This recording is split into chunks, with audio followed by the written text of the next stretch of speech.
Hi అండి, welcome to our channel. ఈరోజు మన వీడియోలో సింపుల్ లంచ్ మెనూని చూపిస్తున్నానండి. ముందుగా ముల్లంగి ఆకుకూర పప్పుని తయారు చేయడం కోసం కుక్కర్లోకి 1 కప్పు కందిపప్పుని వేసుకుని శుభ్రంగా కడిగి 3 కప్పుల వాటర్ వేసుకోవాలి. ఇందులోకి చిన్నగా కట్ చేసి పెట్టుకున్న ముల్లంగి ఆకుకూరని వేసుకోవాలి. ఇప్పుడు ఇందులోకి 2 మీడియం సైజు టమాటా తరుగుని వేసుకోవాలి. ఈ ముల్లంగి ఆకుకూర పప్పుని ఈ విధంగా చేశారంటే టేస్ట్ చాలా బాగుంటుందండి. ఇప్పుడు ఇందులోకి వెల్లుల్లి, పచ్చిమిర్చి, 2 చిన్న సైజు అల్లం ముక్కల్ని వేసుకోవాలి. అల్లం ముక్కలు వేయడం వల్ల ముల్లంగి ఆకు ఉడికేటప్పుడు వచ్చే వాసన తగ్గుతుందండి. ఇప్పుడు ఇందులోకి చిన్న గోళీ సైజు అంతా చింతపండుని నానబెట్టుకుని ఆ రసాన్ని వేసుకోవాలి. తగినంత సాల్ట్ వేసుకుని 1/2 స్పూన్ పసుపు, 1 స్పూన్ కారం వేసుకుని బాగా కలిసేలాగా కలుపుకొని కుక్కర్ మూత పెట్టుకుని పప్పుని మెత్తగా ఉడికించుకోవాలి. ఇప్పుడు ఆవిరి తగ్గిన తర్వాత పప్పు మెత్తగా ఉడికిపోయిందండి. ఇప్పుడు ఒకసారి బాగా కలిసేలాగా కలుపుకోవాలి. ఇప్పుడు ఇందులోకి పోపుని చూద్దాము. పోపు కోసం స్టవ్ మీద చిన్న ప్యాన్ పెట్టుకుని ప్యాన్ లోకి తగినంత ఆయిల్ వేసుకోవాలి. ఆయిల్ వేడైన తర్వాత 1/2 స్పూన్ మెంతులు, 1/2 స్పూన్ ఆవాలు, 1/2 స్పూన్ జీలకర్ర, తగినన్ని ఎండుమిర్చి, 1 స్పూను కచ్చా పచ్చాగా దంచిన వెల్లుల్లి, 2 రెమ్మల కరివేపాకు, 1/2 స్పూన్ ఇంగు పొడిని వేసుకుని ఈ పోపు అంతా బాగా వేగిన తర్వాత పప్పులో వేసుకుని కలుపుకుంటే చాలా బాగుంటుంది. ఇప్పుడు బంగాళదుంప వేపుడిని చూద్దాము. చాలా టేస్టీగా ఉంటుందండి ఈ బంగాళదుంప వేపుడు. ఇందుకోసం 4 మీడియం సైజు బంగాళదుంపల్ని ఉడికించుకుని ఈ విధంగా ముక్కలుగా కట్ చేసుకుని పెట్టుకోవాలి. స్టవ్ మీద ప్యాన్ పెట్టుకుని తగినంత ఆయిల్ వేసుకుని ఆయిల్ వేడైన తర్వాత ఆవాలు, జీలకర్ర వేసుకుని ఇవి బాగా వేగిన తర్వాత 1 రెమ్మ కరివేపాకు వేసుకుని ఇందులోకి చిన్నగా కట్ చేసి పెట్టుకున్న మీడియం సైజు ఉల్లిపాయ 1 తరుగు వేసుకోవాలి. 1 స్పూను అల్లం వెల్లుల్లి పేస్ట్ వేసుకుని పచ్చివాసన పోయే వరకు ఫ్రై చేసుకోవాలి. ఈ విధంగా బాగా వేగిన తర్వాత ఇందులోకి రెడీ చేసి పెట్టుకున్న బంగాళదుంప తరుగుని వేసుకోవాలి. ఈ విధంగా చేశారంటే బంగాళదుంప అడుగు పట్టకుండా ఫ్రై టేస్ట్ చాలా బాగా వస్తుందండి. ఇప్పుడు ఇందులోకి కొద్దిగా కసూరి మేతి, రుచికి తగినంత కారం, salt, 1/2 spoon garam masala, 1/2 spoon పసుపు వేసుకుని బాగా కలిసేలాగా కలుపుకుంటే వేడివేడి అన్నంలోకి, సాంబారు పులుసుల్లోకి నలుచుకోవడానికైనా, చపాతీ పూరీల్లోకి సైడ్ డిష్ గా నలుచుకోవడానికైనా చాలా టేస్టీగా ఉంటుందండి. చివరిగా ఇందులోకి కొద్దిగా కొత్తిమీర తరుగు వేసుకుని కలుపుకుంటే చాలా బాగుంటుంది. ఈ బంగాళదుంప వేపుడిని చాలా రకాలుగా తయారు చేస్తూ ఉంటారు. ఇలా ఒకసారి చేసి చూడండి. ఇప్పుడు క్యాప్సికమ్ శనగపిండి కూరని చూద్దాము. ఈ కూర చాలా బాగుంటుందండి.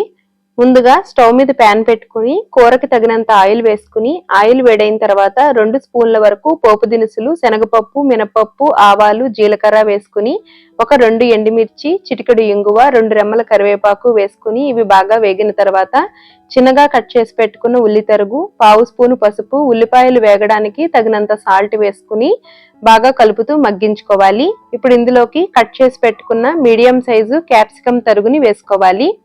క్యాప్సికమ్ ముక్కల్ని మరీ చిన్నగా కాకుండా ఈ విధంగా కట్ చేసుకుంటే కూర ఉడికేటప్పటికి మరీ ముద్దగా కాకుండా పొడి పొడిగా వస్తుందండి. ఇప్పుడు మూత పెట్టుకుని బాగా మగ్గించుకోవాలి.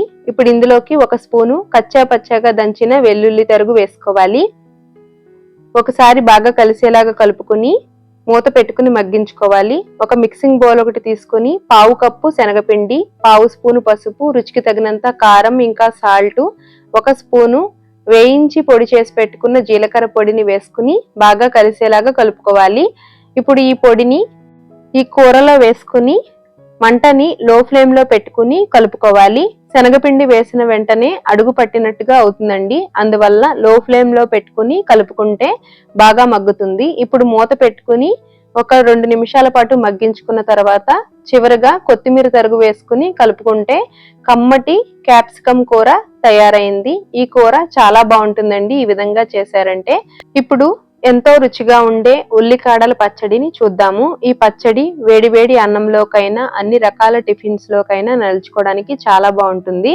ముందుగా ఉల్లికాడల్ని శుభ్రంగా కడిగి ఆ తర్వాత వెనకాల ఉండే ఉల్లి తరుగుని ఒక ప్లేట్ లోకి కట్ చేసుకుని ఈ ఉల్లికాడల్ని కూడా కట్ చేసుకుని పెట్టుకోవాలి. స్టవ్ మీద ప్యాన్ పెట్టుకుని అందులోకి 4 స్పూన్ల ఆయిల్ వేసుకుని ఆయిల్ వేడైన తర్వాత 2 స్పూన్ల శనగపప్పు, 2 స్పూన్ల మినపప్పు, 2 స్పూన్ల ధనియాలు, 1 స్పూను జీలకర్ర, కారానికి తగినట్లుగా పచ్చిమిర్చిని కట్ చేసుకుని వేసుకోవాలి.